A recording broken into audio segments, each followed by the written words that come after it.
Galbay di 8 aplikasi pinjol, hanya 3 pinjol yang legal. Ya, kok bisa ya? Ayo teman-teman semuanya. Yang pertama adalah Tunaiku, yang kedua adalah EasyCash, yang ketiga adalah Indodana, yang keempat adalah Pinjam, yang kelima adalah Pindaya, yang keenam ada Pundi, yang ketujuh Kredipo, yang kedelapan ada kami. Ya.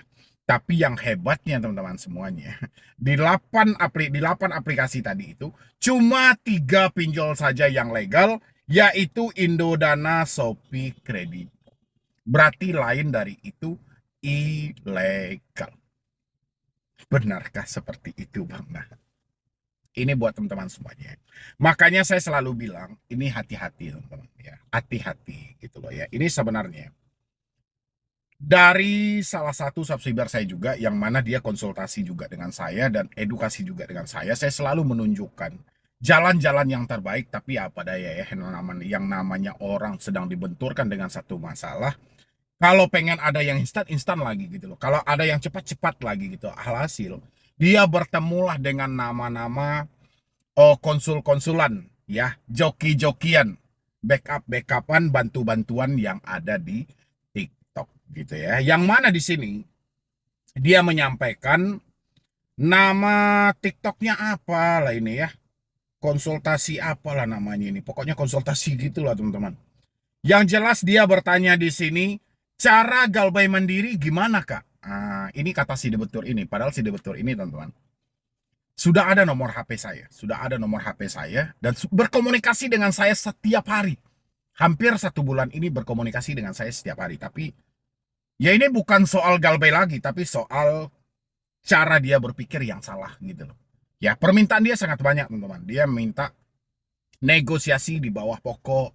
Dia minta bayar sesuai dengan kemauan dia. Nggak ada gitu loh. Tadi untung aja saya nggak tahu nih, apakah dia masih melanjutkan edukasi ini bersama orang ini, apakah sudah terjadi 20%, 30% dan segala macam, saya nggak tahu. Tapi yang jelas tadi dia chat saya menanyakan, apakah ini benar gitu loh. Ya, dia bilangin di sini, sudah telat bayar kakaknya, dia bilang, ya sudah semuanya langsung dia bilangin ini. Tunaiku 30 juta jadi 60 juta. Ya, EasyCash 35 juta, Indodana 15 juta, Shopee 16 juta, Pindaya, ada Pundi, Kredipo, dan ada kami. Cuman, kenapa saya bilangin ini adalah penipu teman-teman semuanya. Orang ini sebenarnya tidak tahu mana yang pinjol resmi dan tidak resmi gitu loh. Mana yang legal dan mana yang tidak legal. Bahkan dia cuman bilangin, dari 8 tadi cuma Indodana, Shopee, dan Kredipo. Dari mana konsepnya? Dari mana konsepnya? Terus ada Pundi dibilang ilegal. Ada Pundi itu legal, resmi. Tunaiku di bawah Amar Bank, resmi. Pinjam, Shopee punya, resmi. Lantera Dana Nusantara. Ya, apalagi Pindaya, resmi. Kredipo sama ada kami, resmi semuanya. Masa hanya 3 yang resmi? 5 lagi enggak? Ini nampak kali penipuannya gitu loh. Saya nggak tahu kelanjutan dia itu seperti apa gitu ya kan. Tapi yang namanya si debetur ini agak agak kacau juga gitu loh. Dan dia percaya juga ada Pundi ilegal, ada kami ilegal, Pindaya ilegal. Sejak kapan orang itu jadi ilegal? Orang legal. Tunaiku legal, Pindaya legal, ada kami legal, ada Pundi legal. Hah? Ini bisa dibilangin ilegal. Nah, dia bilangin, itu benar nggak? TikTok kalau ilegal di Galbay aja, aman nggak? Oh nggak aman Kak, kena sebar data. Kenapa dia bilangin nggak aman kena sebar data? Karena tujuan dia adalah untuk supaya Anda menggunakan jasa mereka. Supaya menggunakan jasa mereka gitu loh. Ya, nanti saya akan post ini, teman-teman semuanya. Biar nanti teman-teman juga harus hati-hati teman-temanku yang berada di TikTok. Saya tidak melarang kalian mengedukasi, silahkan gitu. Tapi jangan memperbodoh. Silahkan edukasi, nggak apa-apa. Silahkan ambil keuntungan di balik edukasimu. Tapi sampaikan yang sebenar-benarnya. Sampaikan fakta yang sebenarnya. Kalau tahu, tahu. Kalau tidak tahu, tidak tahu gitu loh. Jangan sampai tidak tahu, pura-pura tahu. Kan kalau seperti tadi kan tidak tahu tapi pura-pura tahu. Masa dibilang ada kami ilegal, ada Pundi ilegal, Pindaya ilegal, Tunaiku ilegal. Jadi kan aneh kayaknya gitu loh. Masa hanya Indodana, Kredivo, dan Shopee aja yang dibilang? Ah, kan gila namanya. Tadi apa yang dia bilang? Indodana, Kredivo, apa lagi tadi ya? Bentar dulu teman-teman. Lupa juga saya teman-temanku. Yang dia bilang cuma yang mana tadi? Indodana, Shopee, sama Kredivo. Itu yang dia bilang cuman yang legal. Berarti tunaiku ilegal, EasyCash ilegal, Pindaya ilegal, ada Pundi ilegal, ada kami ilegal. Sejak kapan gitu loh? Ya, saya pernah berhadapan langsung dengan lawyer dari ada kami. Mereka itu legal dan terverifikasi. Ada Pundi legal dan resmi. EasyCash pengunduh terbanyak. Dia menjadi aplikasi terviral, terbanyak digunakan, terbanyak di-download. Ya, data 2022-2023 aja mencapai 222 juta kali diunduh. Bagaimana konsepnya dia ilegal?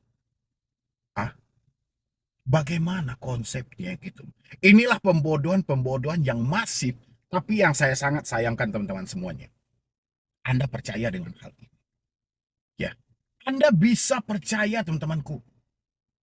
Padahal ini pembodohan, orang bodoh. Oke, dikasih edukasi. Ya, dia ini bodoh ini, tapi memberikan edukasi kepada orang bingung. Ya orang bingungnya percaya. Padahal ini si bodoh gitu loh. Mereka nggak ngerti sama sekali. Dia nggak paham. Tapi berlagak seakan-akan paham. Karena target dia bukan soal mengedukasi. Target mereka adalah bagaimana memindahkan duit yang ada di kantongmu ke kantong mereka. Tarifnya berapa? 35%. 30%. 25%. 20%. 15%. Dan seterusnya. Itu yang terjadi. Pembodohan. Ya. Saya nggak ada masalah kalau mereka benar-benar mengedukasi dengan cara yang benar, mengedukasi dengan yang sesungguhnya, nggak ada masalah. Dia bilang, oh ada 8 aplikasi itu legal. Kalau memang mampu, yuk diselesaikan. Kalau tidak mampu, ya sudah. Yang penting jangan panik dulu. Kan enak. Ya, tapi jangan rangkul kepada diri kita, yuk gunain jasa kami aja. Kalau menggunakan jasa kami pastikan Galbay aman. Tidak sebar data. DC tidak datang ke rumah. Kita bisa hentikan semua penagihan-penagihan yang ada. Omong kosong. Emang bapak dia yang punya pinjol tuh? Nggak ada. Ya, yang dia bodohi ini orang yang panik. Orang yang terjebak pinjol ini sama dengan orang sakit, teman-teman. Orang lagi sakit parah. Orang lagi sakit parah, apapun yang kita sodorkan selagi itu obat, mereka telat. Ternyata obat ini dikasih sama orang idiot. Ya, asal jadi orang ini tidak mengerti. Soal obat dia tidak mengerti. Dia taunya obat ya obat. Ya. Masa orang sakit mata dia kasih minyak angin? Hah? Dia kasih balsem? Apa yang terjadi teman-temanku? Kan nggak nyambung. Nah, begitulah yang terjadi. Cuman herannya, begitu banyak orang yang percaya dengan hal-hal ini. Terutama di TikTok. Berapa banyak oknum-oknum yang berdalih. Ya, dengan gaya, aduh teman-teman semuanya. Oknum. Oknum lawyer dan segala macam. Aduh. Menjual surat-surat busuk. Boleh, saya bilang saya nggak larang Anda mengedukasi. Terserah, tapi jangan bodohi. Edukasilah segalanya. Ya, kalau memang ada tarif di dalam edukasimu, lanjutkan, tapi jangan perbodoh. Dari mana konsep memperbodoh? Gunakan jasa kami aman, itu memperbodoh. Gunakan jasa kami tidak sebar data, itu memperbodoh. Gunakan jasa kami DC tidak datang ke rumah, memperbodoh. Ya, pinjol yang Anda pinjam semi legal, memperbodoh. Begitu banyak hal yang mereka lakukan untuk memperbodoh. Ya, coba dengan kejujuran, dengan apa adanya, pasang tarifnya. Jadi orang-orang tidak merasa tertipu. Duit mereka kasih, ya, kita memberikan juga petunjuk yang sebenar-benarnya. Kan lebih enak, jalurnya lebih halal. Ya, mau dimakan siapapun duit itu nggak ada masalah, tapi ungkapkanlah yang sejujur-jujurnya. Hati-hati ya buat teman-teman semuanya yang ada di TikTok. dengan modus-modus. Dan modus-modus seperti ini tolong dihentikan. Carilah rezeki itu dengan cara yang benar. Bukan dengan cara menipu. Bukan dengan cara berkelompok. Ini untuk tukang lobi.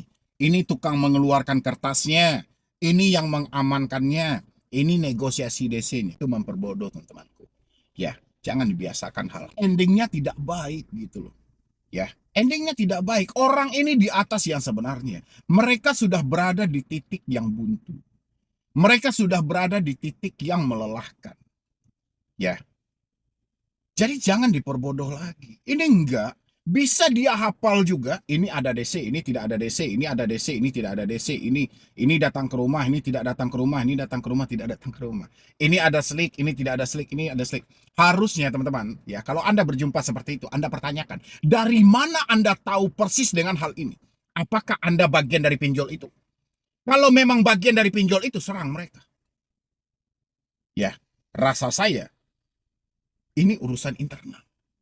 Ya, nggak bisa hanya pengalaman si A, si B, si C dijadikan untuk ranah edukasi. Oke. Dia terjebak, sama-sama terjebak di aplikasi yang sama, aplikasi A. Yang satu dikunjungi, oke. Pengalaman yang satu dipakai. Ya, untuk menjawab pengalaman orang berikutnya. Ketika orang bertanya, bagaimana dengan aplikasi A? Oh, itu ada di sini itu. Karena ada orang yang menceritakan, dia habis didatangi. Itu kebodohan itu. Ya, jadi saya berharap buat teman-temanku semuanya, please banget, kalian ini orang hebat. Kalian orang pintar semuanya, teman-teman. Hanya saja dimatikan karena rasa ketakutan yang terlalu berlebihan. Dimatikan karena Anda memikirkan sesuatu yang melampaui batas. Padahal faktanya, teman-teman, galbay pinjol tidak menyulitkan, galbay pinjol tidak menakutkan, kecuali cara kita berpikir dan cara kita menafsirkan sesuatu. Galbay apa? Ini berbenturan soal kita nggak ada duit kok. Ini dibenturkan karena keuangan kita sudah tidak baik-baik saja. Ya, jadi jangan teman-teman terlalu melampaui batas. Ya, wah saya harus buru-buru nih. Tahu ada desa atau tidak, aman atau tidak. Ya akhirnya Anda akan masuk ke dalam ranah penipuan. Ya teman-teman semuanya, jadi Anda tinggal tandain kalau dia mengedukasi, tapi di layar belakang mereka itu sudah ada nama aplikasi dan ada tulisan tidak ada, tidak ada, tidak ada, blokir aja langsung akunnya teman-teman, nggak ada itu. Itu omong kosong itu teman-teman. Jual air ludah itu untuk menipu Anda gitu loh. Supaya Anda tertarik menggunakan jasa mereka. Ya, mudah-mudahan jangan sampai ada lagi yang tertipu. Karena OJK sendiri juga mewarning kan. Tidak boleh menggunakan joki-joki hal-hal seperti itu. Itu malah menimbulkan masalah yang besar. Dan nantinya bisa memperluas keadaan, memperburuk keadaan. Ya, teman-teman semuanya, mungkin dari saya cuma itu aja dulu. Terlebih dan terkurangnya saya mohon maaf. Mudah-mudahan sesingkat video yang saya bikin ini bisa membantu teman-teman semuanya. Tidak ada lagi yang tertipu dengan hal-hal seperti ini. Jadi sekian dulu dari saya, Medi Bro nih. Wassalam.